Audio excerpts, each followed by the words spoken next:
Bismillahirrahmanirrahim. Assalamualaikum warahmatullahi wabarakatuh. Perkenalkan, kami dari kelompok 4 yang beranggotakan 2 orang, yaitu Ibu Puspita Perniawati dan saya sendiri Nur Ainah. Kami di sini akan menjelaskan peran dan mereview teori dalam PTK sebagai tugas mata kuliah penelitian tindakan kelas yang diampu oleh Ibu Sri Mulyani MPDI. Oke, kita langsung saja. Yang pertama kita akan membahas teori. Apa sih itu teori? Teori dalam ilmu pengetahuan berarti model atau kerangka pikiran yang menjelaskan fenomena alami atau fenomena sosial tertentu. Teori dirumuskan, dikembangkan, dan dievaluasi menurut metode ilmiah. Teori adalah sebuah proses mengembangkan ide-ide yang membantu kita menjelaskan bagaimana dan mengapa suatu peristiwa itu terjadi.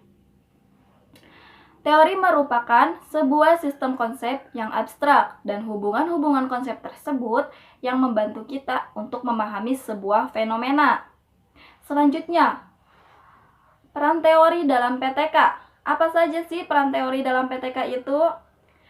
Peran teori dalam PTK ada dalam beberapa tahapan. Yang pertama, yaitu tahapan refleksi awal atau identifikasi tema sentral. Di sini, peran teori yaitu sebagai landasan untuk menemukan, mengenali, merumuskan, dan memecahkan permasalahan yang akan dijadikan fokus penelitian tindakan kelas. Yang kedua, yaitu pada tahap perencanaan tindakan.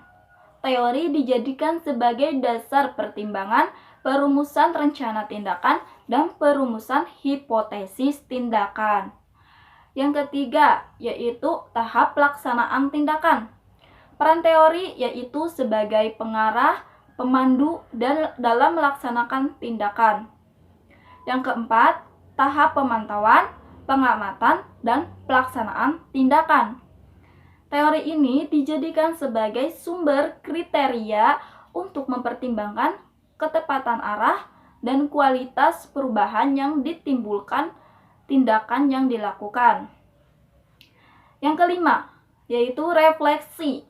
Pada tahap refleksi, teori dijadikan sebagai salah satu alat untuk memaknai berbagai indikasi proses perubahan, hasil, dan dampak perubahan. Yang keenam, tahap peralihan antar siklus. Peran teori yaitu sebagai dasar pertimbangan kesinambungan antar siklus dan perbaikan siklus berikutnya.